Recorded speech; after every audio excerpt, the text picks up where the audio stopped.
मेरा नाम माला है और मेरे परिवार में मेरी माँ, मेरे बाबा और मेरा भाई कुणाल रहते थे। मेरी माँ मेरे भाई कुणाल से बहुत ज़्यादा प्रेम करती थीं और मेरे बाबा मुझसे ज़्यादा प्रेम करते थे। बाबा मुझे कहते थे, माला, तू तो मेरी जान है। बाबा का यह प्रेम देखकर मैं बहुत खुश होती थी, मगर बाबा जैसे मुझसे प्यार करते थे, वैसे वो कभी कुणाल भाई से प्रेम नहीं करते थे। उन्होंने कभी कुणाल भाई को गले से नहीं लगाया था और ना ही कभी प्यार से बात की थी। जब भी कुणाल भाई अपने स्कूल में टॉप करते, तो माँ उन्हें बहुत सारा प्यार करती, उनकी पसंद का खाना बनाती और बाबा उन्हें बधाई देना तो दूर की बात, उन्हें मुस्कुराकर देखते तक नहीं थे। बाबा की यह नफ़रत कुणाल भाई को बहुत उदास कर देती थी। उस वक्त मैं बहुत छोटी थी, मगर कुणाल भाई को यूं उदास देखकर मैं भी दुखी हो जाती और उन्हें समझाकर कहती, क्या हुआ, बाबा प्यार नहीं करते तो माँ तो आपसे बहुत प्यार करती हैं। मेरी ये बात सुनकर कुणाल भाई कुछ सोचते और मुस्कुरा देते। फिर मैं कुणाल भाई से कहती, माँ, मुझे आपकी तरह प्यार क्यों नहीं करती? कुणाल भाई तो वो मुझे चिढ़ाते और कहते, क्योंकि तुम माँ को मंदिर की सीढ़ियों पर मिली थी, इसलिए माँ मुझसे ज़्यादा प्रेम करती हैं। कुणाल भाई की बात सुनकर मैं बहुत रोती और नाराज़ हो जाती। बाबा को सारी बात कहती तो बाबा उल्टा कुणाल भाई पर गुस्सा होते और कहते, ऐसी बातें मेरी बेटी से मत किया करो, वरना मुझसे बुरा कोई नहीं होगा। बाबा का गुस्सा और नफ़रत देखकर माँ बाबा से नाराज़ हो जाती और दोनों के खूब झगड़े होते। मैं और कुणाल भाई माँ बाबा को झगड़ते देखकर उदास हो जाते। कुणाल भाई मुझे उदास देखकर कहते, माला, माँ बाबा तो हमेशा ऐसे ही झगड़ते हैं, तुम चलो, हम कहीं जाकर खेलते हैं। कुणाल भाई मुझे वहाँ से लेकर चले जाते और हम दोनों बहन भाई एक दूसरे को बहलाने के लिए देर तक खेलते। ये तो हमारे बचपन की बात थी। हम दोनों बहन और भाई का बचपन लड़ते झगड़ते गुजर रहा था। ऐसे ही एक दिन मैं स्कूल से घर आई तो मुझे अपने घर में बहुत सारे लोग नजर आए। इतने सारे लोगों को अपने घर में देखकर मैं डर गई थी और कुणाल भाई के पीछे जा छुपी। फिर कुणाल भाई से पूछने लगी, इतने सारे लोग हमारे घर क्या कर रहे हैं और आप रो क्यों रहे हैं? मेरी बात सुनकर कुणाल भाई ने मुझसे कहा, माला, हमारे बाबा अब हमारे साथ नहीं रहे। पहले तो मैं कुणाल भाई की बात समझ नहीं सकी थी, फिर बाद में मुझे पता चला कि कोई क्यों और कैसे हमको हमेशा के लिए छोड़कर चला जाता है। बाबा के जाने के बाद मैं अकेली हो गई थी। माँ मुझे चुपचाप देखकर मेरे पास आईं और कहने लगीं, माला, तुम्हारे बाबा नहीं हैं तो क्या हुआ, तुम्हारी माँ तो जिंदा है ना? और माँ की यह बात सुनकर मैं खुश हो गई थी। अब माँ मुझे भी कुणाल भाई की तरह ज़्यादा प्यार करने लगी थी। मैं माँ और कुणाल भाई का प्यार पाकर बाबा को भूल गई थी। हम दोनों बहन और भाई का आपस में बहुत प्रेम था। मेरी माँ हम दोनों को यूं हंसता मुस्कुराता देखकर खुश होती थीं और कहती थीं, कभी मेरे बच्चों को किसी की बुरी नज़र ना लगे, तुम दोनों हमेशा यूं ही साथ रहो। और मैं भगवान से यही प्रार्थना करती हूँ कि हमारा घर ऐसे ही खुशहाल रहे। मगर जैसे जैसे मैं बड़ी होती गई, तब मुझे एहसास हुआ कि हमारे घर में कुछ ठीक नहीं हो रहा है। हालांकि हम सब बहुत खुश थे, मगर मेरा भाई कुणाल जैसे ही 18 साल का हुआ तो अचानक से हमारे घर में अशांति फैल गई, क्योंकि हमारे घर हर रोज़ एक आदमी आता था और वह मेरे भाई से कुछ कहता, मगर कुणाल भाई उसकी बात सुनकर उस पर गुस्सा करते, चिल्लाते और चिल्लाते थे। मेरी माँ भी बहुत रोती हुई उस आदमी से झगड़ती थी। मैं 12 साल की थी उस वक्त। मैं शायद वो सारी बातें समझने में नादान थी, मगर मेरे छोटे से दिमाग में वो सारी बातें और वो सारे झगड़े घूमते रहते थे। मैं कुणाल भाई को समझाती और कहती, कुणाल भाई, इतना गुस्सा मत हुआ करो। वो गंदा आदमी अब जब भी हमारे घर आएगा तो आप दरवाज़ा मत खोलना। मेरी बात सुनकर कुणाल भाई हंसते और कहते, माला, तुम अभी बहुत छोटी हो, इसलिए तुम्हें नहीं बता सकता कि मेरे अंदर क्या दर्द है। मैं कहती, भाई, ये दर्द क्या होता है और तुम मुझे बताओ कि तुम्हें कहाँ दर्द हो रहा है। मेरी बात सुनकर वो कहते, पगली, तुझे कुछ नहीं पता। एक दिन पता चलेगा कि दर्द क्या होता है तो तू जीना छोड़ देगी। अब मैं देख रही थी। कुणाल भाई मुझसे ज़्यादा बात नहीं करते थे और दूर दूर रहते थे। हम दोनों बहन भाई में अब पहले जैसी समझ नहीं रही थी। मुझे लगता था कुणाल भाई ज़्यादा पढ़ाई कर रहे हैं, इसलिए उनको अब वक्त नहीं मिलता है। जिंदगी ऐसे ही गुजर रही थी। मैं कब बड़ी हुई पता नहीं चला। मैं 18 साल की होने वाली थी, तब से ही माँ की तबीयत बहुत ख़राब रहने लगी थी। माँ को इतना बीमार देखकर कुणाल भाई बहुत परेशान हो गए थे। एक दिन वह माँ को अस्पताल ले गए थे। डॉक्टर ने ना जाने उनसे क्या कहा था, तब से वो और भी ज़्यादा परेशान और उदास रहने लगे थे। मैं कुणाल भाई से पूछती, आपको क्या हो गया है? आप पहले से भी ज़्यादा खामोश रहने लगे हैं। तब कुणाल भाई कहते, कुछ नहीं माला, पढ़ाई और माँ की बीमारी का टेंशन एक साथ आ गया है, इसलिए उदास हूँ। मैं यह सोचकर चुप हो जाती कि कुणाल भाई की मेडिकल की पढ़ाई भी तो बहुत भारी है, वो परेशान नहीं होंगे तो क्या होंगे। कुणाल भाई के कहने पर माँ के सारे काम अब मैंने सीख लिए थे। खाना बनाना, घर की साफ सफाई करना। कभी कभी कुणाल भाई भी काम करने में मेरी मदद कर दिया करते थे। माँ जो हर वक्त किसी न किसी काम में लगी रहती थीं, अब वो बिस्तर पर पड़े पड़े खुद को और भी ज़्यादा बीमार महसूस करने लगी थीं। माँ की बीमारी दिन ब दिन बढ़ती जा रही थी। मैं और कुणाल भाई चाहते थे कि माँ अस्पताल में एडमिट हो जाए, मगर माँ कहती, नहीं कुणाल, मुझे अब अपना घर छोड़कर कहीं नहीं जाना है। शायद माँ को पता चल गया था कि वो अंदर से बहुत बीमार हैं और उनकी ज़िंदगी ख़त्म होती जा रही है।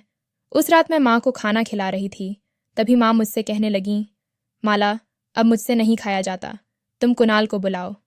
माँ के कहने पर मैं कुणाल भाई को बुला लाई थी। तभी माँ ने मुझसे कहा, माला, तुम दूसरे कमरे में जाओ। माँ की यह बात सुनकर मैं हैरान रह गई थी। माँ कभी भी मुझसे कुछ नहीं छुपाती थीं, मगर ना जाने आज माँ को क्या हुआ था। वो मेरे सामने कुणाल भाई से बात नहीं कर रही थीं, और कुणाल भाई वो भी चुप थे। मुझे हैरत हो रही थी कि माँ कुणाल भाई से क्या बात करने वाली थीं, जो मेरे सामने नहीं हो सकती थी। मेरे अंदर माँ की बात सुनने की उत्सुकता हुई, तभी मैं दरवाज़ा बंद करके कमरे से निकल गई और खिड़की में जाकर खड़ी हो गई। माँ कुणाल भाई का चेहरा हाथ में पकड़े उनसे कह रही थीं, तुम मेरे प्यारे बेटे हो कुणाल, मैं तुमसे और माला से बहुत प्यार करती हूँ और मैं चाहती हूँ तुम दोनों कभी भी अलग ना हो। मैं माँ की यह बात सुनकर रोने लगी थी। मैं भी माँ और कुणाल भाई से अलग नहीं होना चाहती थी कभी भी।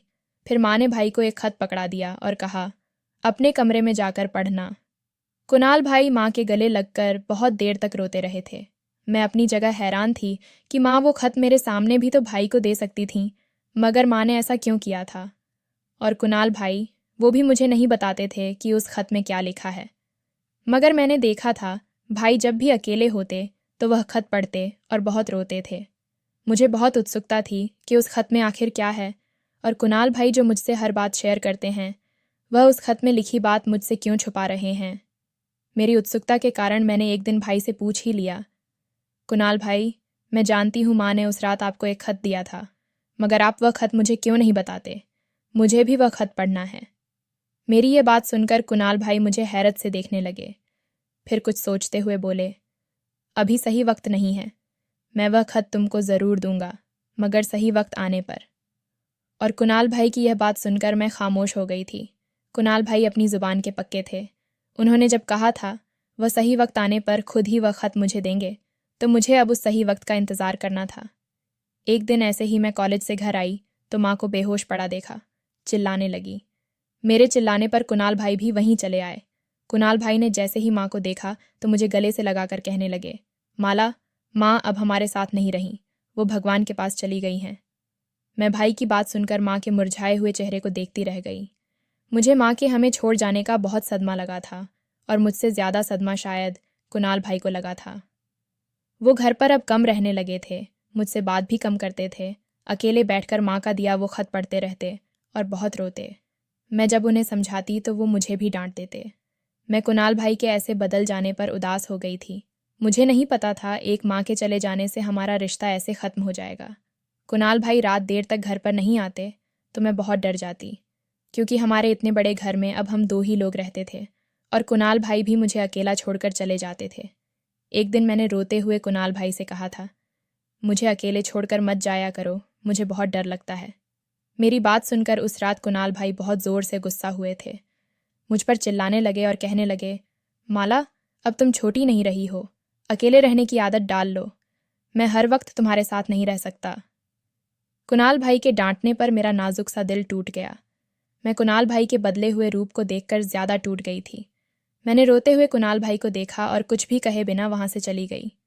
मैंने भी खुद को संभाल लिया था। माँ और कुणाल भाई के बिना जीना सीख लिया था। कुणाल भाई डॉक्टर बन चुके थे। मैं उनके डॉक्टर बनने पर बहुत खुश हुई थी, मगर उनको नहीं बताया था। एक दिन कुणाल भाई मेरे पास आए और मुझसे कहने लगे, माला, मुझे बधाई नहीं दोगी, मैं डॉक्टर बन गया हूँ। माँ की एक इच्छा पूरी हो गई है, अब उनकी दूसरी इच्छा पूरी करने का वक्त आ चुका है। मैं खुश होती हुई कुणाल भाई से कहने लगी, कुणाल भाई, मैं बहुत खुश हूँ और आज शायद माँ की आत्मा को भी शांति मिल गई होगी। मेरी बात सुनकर कुणाल भाई कुछ नहीं बोले और वहाँ से चले गए। फिर मैं सोचने लगी कि माँ की दूसरी इच्छा कौन सी होगी, मगर मेरे बहुत सोचने पर भी मुझे कुछ समझ नहीं आया था। जिंदगी के और थोड़े दिन गुजर गए थे।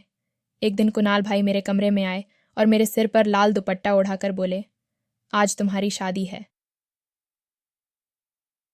एक अरमरहार माला का सच। माँ का आखिरी खत, माँ का वादा पूरा करने जा रहा हूँ। कुणाल भाई की आंखें लाल हो रही थीं।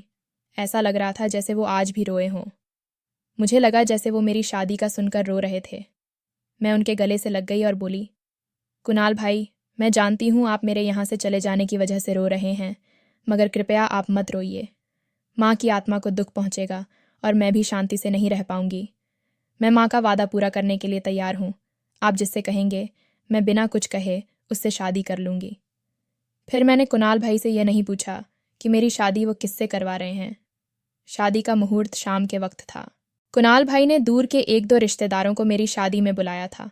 मुझे मोहल्ले की लड़की ने आकर तैयार कर दिया था। फिर वही लड़की मुझे मंदिर ले गई थी। मेरे चेहरे पर घूंघट था, इसलिए मैंने अपने होने वाले पति को नहीं देखा था, मगर मुझे पता था कि कुणाल भाई मेरे लिए किसी अच्छे लड़के को ही पसंद किए होंगे। फेरों के बाद एक दो और रस्में हुईं, मगर उस वक्त भी मैं अपने पति का चेहरा नहीं देख पाई थी।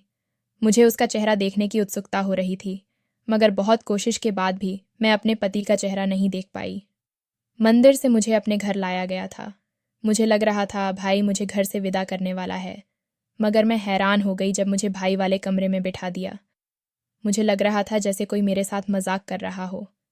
मैं अभी कुणाल भाई के पास जा रही थी, तभी कमरे का दरवाज़ा खोलकर कुणाल भाई अंदर आए थे। जैसे ही कुणाल भाई कमरे में आए तो मैं उन्हें अपने सामने देखकर हैरान रह गई और कहने लगी, कुणाल भाई, मैं आपके पास ही आ रही थी। मेरी बात सुनकर कुणाल भाई मुझसे रूखे अंदाज में पूछने लगे, क्यों, क्या हुआ, तुम क्यों मुझसे मिलना चाहती थी? तब मैंने उनसे कहा कि मेरा पति कहाँ है और मुझे आपके कमरे में क्यों लाए हैं। मेरी बात सुनकर कुणाल भाई का सिर झुक गया। वह शायद अपने आंसू पोंछना चाह रहे थे। मैं कहने लगी, कुणाल भाई, क्या हुआ, आपकी आंखें क्यों भीग रही हैं? क्या मैं इस घर से विदा होकर जा रही हूँ इसलिए आप उदास हैं और मुझसे नाराज़ हैं क्या? मेरी बात सुनकर वो मुझसे कहने लगे, माला, मुझे नहीं पता है जो कुछ मैं कहूँगा वह शायद तुम्हें झटका भी दे सकती है, मगर सच यह है कि यह सब कुछ जो हुआ है वह माँ की आखिरी इच्छा थी। ये समझ लो, आज तुमने जो किया वो माँ की आत्मा को शांति पहुँचाने के लिए किया है। माँ का नाम सुनकर मैं दुखी हो गई। मुझे इतना तो पता था कि माँ को मेरी शादी की बहुत इच्छा थी। माँ चाहती थी कि कुणाल भाई की पढ़ाई के बाद मेरी शादी हो जाए, और मैंने आज अपनी माँ की इच्छा भी पूरी कर दी थी। शायद माँ की आत्मा को आज शांति मिलने वाली थी, मगर मुझे नहीं पता था कि कुणाल भाई जो कुछ कहेंगे उसके बाद मेरी आत्मा अशांत हो जाएगी। मैं कुणाल भाई के पास गई और कहने लगी, कुणाल भाई, आप जो कहना चाहते हैं कहिए, मैं सुन रही हूँ। मेरी बात सुनकर कुणाल भाई मेरे दोनों हाथ पकड़कर बोले, माला, जो कुछ भी हुआ है वह सब कुछ माँ से किया वादा पूरा करने के लिए हुआ है। इसके बाद जो कुछ होगा वह तुम्हारी इच्छा अनुसार होगा। फिर भाई ने अपने हाथ में मौजूद एक पुराने से कागज़ को निकाला और मेरे हाथ में देते हुए कहने लगे, यह माँ का आखिरी खत है तुम्हारे लिए। इस खत को पढ़ने के बाद जो भी तुम्हारा फैसला होगा वह मुझे मंजूर होगा। इतना कहकर कुणाल भाई वहाँ से चले गए और मैं अपने बिस्तर पर बैठकर वह खत पढ़ने लगी। मगर जब मैंने वह खत पढ़ा तो मेरी जान निकल गई। मुझे ऐसा लगा जैसे कयामत आ गई हो। ये क्या हुआ था मेरे साथ, और इस खत में क्या लिखा हुआ था?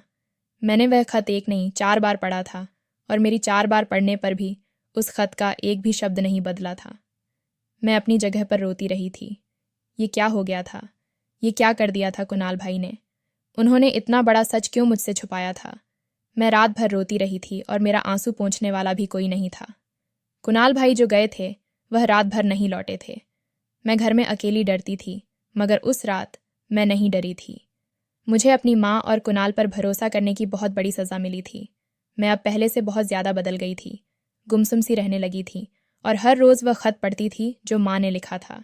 माँ ने खत में लिखा था, प्रिय माला, जब तुम ये खत पढ़ रही होगी तब मैं तुम्हारी ज़िंदगी से बहुत दूर जा चुकी होंगी। मुझे अपनी बीमारी से ज़्यादा इस बात का अफसोस है कि मैं तुम्हें तुम्हारे बाबा की तरह अपने प्यार का एहसास नहीं करवा पाई। मगर मैं तुमसे बहुत प्यार करती हूँ। क्यों ना करूँ? तुम मेरी अपनी संतान हो, और एक माँ अपनी सारी संतान को एक जैसा प्यार देती है। हाँ, बस उसका एहसास उस वक्त कम होता है जब कोई दूसरा भी आपसे ऐसे ही प्यार करे। तुमको अपने बाबा के प्यार के सामने शायद मेरा प्यार कम लगता होगा, मगर नहीं, दुनिया की कोई भी माँ अपनी संतान से एक सा प्यार करती है। ये खत लिखते हुए मुझे बहुत तकलीफ हो रही है। ऐसा लग रहा है जैसे मेरे हाथ में पेन पकड़ने की भी शक्ति नहीं है। मगर मुझे तुम्हें एक सच बताना बहुत ज़रूरी है, इसलिए मैं अपना दर्द भुलाकर यह खत तुम्हें लिख रही हूँ। माला, मेरी प्यारी बेटी, जानती हूँ तुम मेरे बाद ज़िंदगी में बहुत अकेली हो जाओगी, मगर ये जीवन है और यहाँ अकेले ही संघर्ष करना पड़ता है। माला, ये खत लिखने का असली वजह यह है कि मुझे तुम्हें एक सच बताना है, एक सच जो तुम्हारी और कुणाल की ज़िंदगी से जुड़ा हुआ है। माला, कुणाल और तुम एक घर में एक साथ बड़े हुए हो। तुम कुणाल को अपना बड़ा भाई मानती हो, मगर यह सच नहीं है। कुणाल तुम्हारा भाई नहीं है। कुणाल मेरी और तुम्हारे बाबा की संतान नहीं है।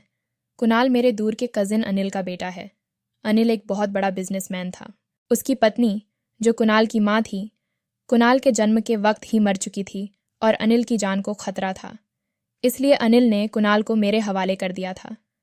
अनिल जानता था मैं कुणाल को बेटे की तरह रखूंगी, और मैंने उसका यह भरोसा कभी नहीं टूटने दिया। मगर तुम्हारे बाबा ने कुणाल को कभी अपने बेटे की तरह स्वीकार नहीं किया। मैंने अपनी ज़िंदगी में बस यही चाहा कि तुम्हारे बाबा कुणाल को भी अपना बेटा मान लें, मगर ज़िंदगी में सारी इच्छाएं पूरी हो, यह तो नहीं होता है ना।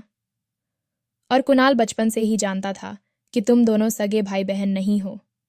मेरी तुमसे और कुणाल से यही विनती है कि तुम दोनों एक दूसरे से शादी करके मेरे घर को हमेशा के लिए खुशियों से भर दो। मैं अपने जीवन में ही तुम दोनों को एक होते देखना चाहती थी, मगर मेरी यह बीमारी मुझे ऐसा नहीं करने दे रही है। मैंने उस रात भी कुणाल से वादा लिया था कि वह मेरी यह आखिरी इच्छा ज़रूर पूरी करेगा। अब माला, तुम्हारी बारी है। ये सब करके तुम अपनी माँ की आत्मा को शांति पहुँचाओगी। तुम्हारी माँ। अपने और कुणाल के जीवन का यह सच जानकर मुझे बहुत दुख हुआ था।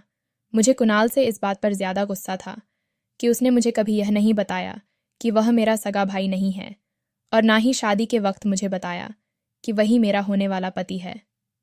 हाँ, उस रात मेरी कुणाल से ही शादी हुई थी, और मैं कुणाल को इस धोखे पर कभी माफ़ नहीं करने वाली थी। मैंने सोच लिया था कि मैं कुणाल को कभी अपने पति के रूप में स्वीकार नहीं करूँगी। मैं कुणाल से बात तक नहीं करती थी, तो वह भी मुझसे दूर दूर रहता था।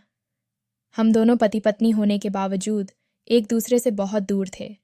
शायद कुणाल के लिए भी इस बेजोड़ रिश्ते को स्वीकार करना मुश्किल हो गया था। दिन गुजरते जा रहे थे। कुणाल को एक अस्पताल में नौकरी लग गई थी। कुणाल अपनी नौकरी में व्यस्त हो गया था, और मैं अपने घर में खुद को व्यस्त रखती थी। मगर मेरे अंदर कुणाल के लिए नफरत आ गई थी। मैंने सोच लिया था मैं उससे तलाक लेकर अपने जीवन की फिर से नई शुरुआत करूंगी। कुणाल देर रात तक अस्पताल से वापस आता था। उस रात मैंने भी फैसला किया था कि मैं कुणाल से तलाक का कह दूंगी। मैं कुणाल का इंतज़ार करती रही थी। कुणाल और मैं अलग अलग कमरे में सोते थे। कुणाल मुझे इतनी रात तक जागता देखकर हैरान हो गया और अपना बैग टेबल पर रखते हुए मुझसे पूछने लगा, क्या हुआ माला, तुम आज इतनी रात तक क्यों जाग रही हो? कुणाल आज बहुत दिन बाद मुझसे ऐसे बात कर रहा था। मैंने अपने अंदर उठते गुस्से को शांत किया और कहने लगी, मेरा और तुम्हारा साथ गुजारा नहीं हो सकता। मैं ऐसे रिश्ते को नहीं मानती जिसको स्वीकार करने को मेरा मन ही ना माने। मुझे तुमसे तलाक चाहिए। कुणाल मेरी बात सुनकर हैरान नहीं हुआ था। वह जैसे जानता था कि मैं उससे यही बात करूंगी। तब वह मेरे सामने आया और कहने लगा, माला, मैं जानता हूँ तुमने हमेशा मुझे अपना बड़ा भाई माना है, मगर यह सच नहीं था। मैं माँ की यह इच्छा बचपन से ही जानता था, मगर माँ बाबा की वजह से तुमसे कुछ नहीं कहता था। माला, मैंने बाबा की नफ़रत देखी है और अपने सगे रिश्तों को भी उस नफ़रत की आग में जलते देखा है। तुम्हें याद है, बचपन में हमारे घर एक आदमी आता था। वह आदमी मेरा चाचा था। वह मुझे अपने साथ ले जाना चाहता था, क्योंकि मेरे बाबा की सारी प्रॉपर्टी मेरे नाम थी। वह मुझे अपने साथ ले जाकर मेरी सारी प्रॉपर्टी अपने नाम करना चाहता था, मगर माँ ने मेरे चाचा की उस चाल को कभी कामयाब नहीं होने दिया। माँ के प्रेम की वजह से मैंने कभी बाबा और चाचा की नफ़रत को अपने दिल पर नहीं लिया, क्योंकि माँ चाहती थी मैं सबसे अच्छा इंसान बनूं और इंसानों के काम आऊं। मेरी बातें समझने में शायद तुम्हें अभी थोड़ा वक्त लगेगा, मगर एक दिन तुम समझ जाओगी। और मैंने पहले भी कहा था, ये शादी माँ से किया वादा पूरा करने के लिए मैंने की है। अब तुम तलाक चाहती हो तो मैं तुम्हारी यह इच्छा भी पूरी कर दूंगा, मगर तुम मुझे थोड़ा सा वक्त दो। मैं कुणाल के इतने जल्दी मान जाने पर हैरान थी। मुझे लगा था कि कुणाल मेरी बात सुनकर गुस्सा होंगे और मुझ पर अपने पति होने का हक जमाएंगे, मगर कुणाल ने तो मेरी बात का ऐसा जवाब दिया कि मेरे पास कहने के लिए शब्द ही नहीं बचे। मैं जिस गुस्से में आई थी, अब उतनी ही शांति से वहां से चली गई। कुणाल और मेरी शादी को 2 महीने गुजर चुके थे। मैंने उस रात के बाद कुणाल से तलाक की बात नहीं की थी, मगर मुझे पता था कि कुणाल ने जो कहा है वह अपना वादा पूरा करके ही रहेंगे, इसलिए मैं भी शांत हो चुकी थी। उस रात भयंकर तूफानी बारिश हो रही थी। बिजली और बारिश के शोर से मेरे घर में अजीब सी आवाज़ें आ रही थीं। मुझे अपने कमरे में बहुत डर लग रहा था। ऐसा लग रहा था जैसे कोई मुझे देख रहा हो। मैं डरती थरथराती हुई कुणाल के कमरे में चली आई।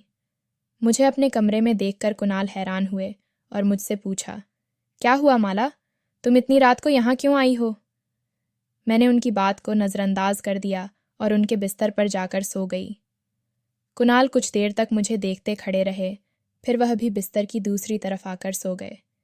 थोड़ी देर बाद मैंने कुणाल से कहा, कुणाल, माँ और बाबा हमें छोड़कर क्यों चले गए हैं? मैं रो रही थी और कुणाल मुझे रोते देख नहीं सके। तब वह मेरे करीब आए और समझाते हुए बोले, माला, भगवान ने माँ बाबा की ज़िंदगी इतनी ही लिखी थी, मगर माला, तुम कभी ये मत समझना कि तुम अकेली हो। मैं हमेशा तुम्हारे साथ रहूँगा। मैं बहुत देर तक रोती रही और कुणाल मुझे समझाते रहे। उसी रात कुणाल ने मुझे बताया था कि माँ को कैंसर हुआ था और माँ ने अपनी इतनी बड़ी बीमारी की बात भी मुझसे छुपाई थी। माँ अपने आखिरी वक्त में इतनी तकलीफ़ में थीं और मुझे पता भी नहीं चला था। मुझे माँ पर गुस्सा भी आ रहा था और उनकी तकलीफ़ का सोचकर दुख भी हो रहा था। उस रात के बाद से मैं और कुणाल एक ही कमरे में रहने लगे थे और एक दूसरे के साथ बिस्तर भी साझा करने लगे थे, मगर हमारे बीच की दूरियां पहले दिन जितनी ही थीं। अब मैं फिर से कुणाल के सारे काम करने लगी थी। कुणाल के लिए खाना बनाना, कपड़े आयरन करना और घर का सारा काम मैं ही करती थी। एक दिन कुणाल मेरे पास आए और मुझसे कहने लगे कि वे कुछ दिनों के लिए दूसरे शहर जा रहे हैं। इतना कहकर कुणाल चले गए। कुणाल को गए हुए 2 महीने गुजर चुके थे और मुझे हर पल उनकी याद आ रही थी। मुझे खुद हैरानी हो रही थी कि मुझे क्या हो रहा है, क्यों मुझे कुणाल याद आ रहे हैं। शायद मेरा दिल कुणाल को अपना पति मान चुका था। मैं कुणाल से प्यार करने लगी थी। कुणाल वापस आ चुके थे। उन्हें देखकर मैं बहुत खुश हुई थी, मगर मेरी खुशी उस वक्त राख में बदल गई जब कुणाल के साथ एक लड़की भी आई थी। कुणाल ने उस लड़की से मिलाते हुए कहा, ये डॉक्टर राधिका हैं और ये मेरे साथ काम करती हैं। राधिका बहुत सुंदर और मॉडर्न थी। कुणाल के साथ राधिका को देखकर मुझे बिल्कुल अच्छा नहीं लगा था। ऐसा लग रहा था जैसे राधिका कुणाल को मुझसे दूर करने आई है। मैं राधिका से जलन महसूस करने लगी थी। उन्हें कुणाल के साथ देखकर मेरा मन करता कि मैं पूरी दुनिया को आग लगा दूं। अब जब भी राधिका घर आती तो मैं खुद को कमरे में बंद कर लेती। कुणाल मुझे बुलाने आते तो मैं बहाना बना देती। राधिका हर शाम मेरे घर आने लगी थी और कुणाल भी उसके साथ रहकर बहुत खुश थे। उस रात मुझे बहुत बुखार हो रहा था। कुणाल फिर अपने साथ राधिका को ले आए थे। राधिका को देखकर मुझे गुस्सा आया और मैंने किसी चीज़ का ख्याल नहीं रखा और कुणाल के सामने ही राधिका से कह दिया, डॉक्टर राधिका, आपका अपना घर नहीं है क्या जो आप हर शाम दूसरों के घर चली आती हैं? और आप कुणाल से दूर रहा करें क्योंकि कुणाल मेरे पति हैं। मेरी यह बात सुनकर राधिका और कुणाल दोनों ही हैरान रह गए थे। कुणाल ने मेरी बदतमीज़ी पर मुझे डांटते हुए कहा, माला, ये क्या बदतमीज़ी है? राधिका से माफ़ी मांगो। कुणाल ने मुझे कभी भी नहीं डांटा था, मगर राधिका की वजह से मुझे डांट रहे थे। मैंने रोते हुए कुणाल को देखा और राधिका से माफ़ी मांगे बिना ही वहाँ से चली आई। मुझे खुद नहीं पता था कि मैं क्या कर रही थी। राधिका के जाने के बाद कुणाल कमरे में बहुत देर से आए थे। कुणाल के हाथ में एक कागज़ था। वह कागज़ देखकर मुझे झटका लगा। मैं अपने आंसू पोंछकर कुणाल के पास आई। कुणाल के चेहरे के हाव भाव देखकर लग रहा था कि वह बहुत गुस्से में हैं और अपना गुस्सा मुझ पर निकालने आए हैं। मैं कुणाल को ऐसे देखकर डर गई थी। मुझे लग रहा था कि कुणाल आज मुझे अपनी ज़िंदगी से हमेशा के लिए निकाल देंगे, मुझे तलाक दे देंगे। मेरा दिल अंदर से कांप रहा था। मुझे बहुत रोना आ रहा था। कुणाल ने अपने हाथ में मौजूद वह कागज़ का टुकड़ा मेरी तरफ बढ़ा दिया। मुझ पर उस वक्त क्या क़यामत टूट रही थी, ये सिर्फ मुझे पता था। कुणाल ने सर्द लहजे में मुझसे कहा, माला, इस पेपर पर साइन कर दो। कुणाल की ये बात सुनकर मैं अपने आंसू पोंछते हुए कुणाल के गले लग गई। कुणाल अपनी जगह पर हैरान थे। मैंने कुणाल से रोते हुए कहा, क्या हुआ? माँ के उस वादे का? आप तो बहुत स्वार्थी निकले कुणाल। मेरी उस बात को लेकर बैठ गए जो मैंने नादानी में की थी। कुणाल ने अपने दोनों हाथ मेरे इर्द गिर्द लपेटकर मुझसे कहा, क्या तुम मुझे बता सकती हो कि मैंने कौन सा स्वार्थ दिखाया है? तब मैंने कहा, उस रात मैंने ऐसे ही तलाक की बात की थी, क्योंकि मुझे आप पर और माँ पर बहुत ज़्यादा गुस्सा था। मगर अब मुझे आपसे दूर नहीं जाना है और ना ही ये घर छोड़कर कहीं जाना है। आप चाहें तो राधिका से दूसरी शादी कर सकते हैं, मगर मैं आपकी ज़िंदगी से कहीं नहीं जाऊंगी। मुझे तलाक नहीं चाहिए। ये सुनकर कुणाल ने मुझे खुद से अलग किया और कहने लगे थे, तुमसे किसने कहा कि मैं तुम्हारे कहने पर तुम्हें तलाक दे दूंगा? तुम एक क्या 1000 बार भी तलाक मांगती तो मैं तुम्हें नहीं देता, क्योंकि मैं तुमसे बहुत प्यार करता हूँ। अब से नहीं, बचपन से। माँ ने मुझे बचपन से हमारे रिश्ते की सच्चाई बता दी थी। और ये पेपर्स तलाक के नहीं हैं, इस घर के हैं। ये घर मैं तुम्हारे नाम करना चाहता हूँ और मैंने हमेशा तुम्हें अपनी दोस्त माना है। मैं कुणाल की बात सुनकर खुश होने के बजाय उल्टा नाराज़ हो गई और कहने लगी, मगर आपका और राधिका का क्या सीन है? वो क्यों हमारे घर आती है? मेरी ये बात सुनकर कुणाल बहुत देर तक हंसते रहे। उनकी ये हंसी मुझे बहुत बुरी लग रही थी।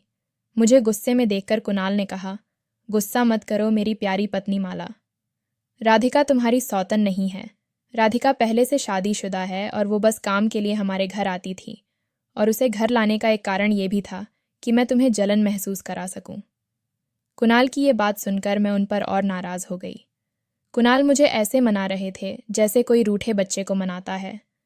कुणाल की सारी बातें सुनकर मेरे अंदर शांति आ गई थी। कुणाल तो बचपन से मेरे थे, फिर मैं क्यों उन्हें छोड़कर भगवान के इस फैसले को मिटा देती। जिंदगी के 3 साल गुजर चुके थे। मेरा और कुणाल का घर बहुत खुशहाल था। हमारा एक बेटा था जिसने हमारे जीवन को और सुंदर बना दिया था। दोस्तों, वीडियो कैसा लगा कमेंट करके ज़रूर बताएं। वीडियो को लाइक और चैनल को सब्सक्राइब ज़रूर करें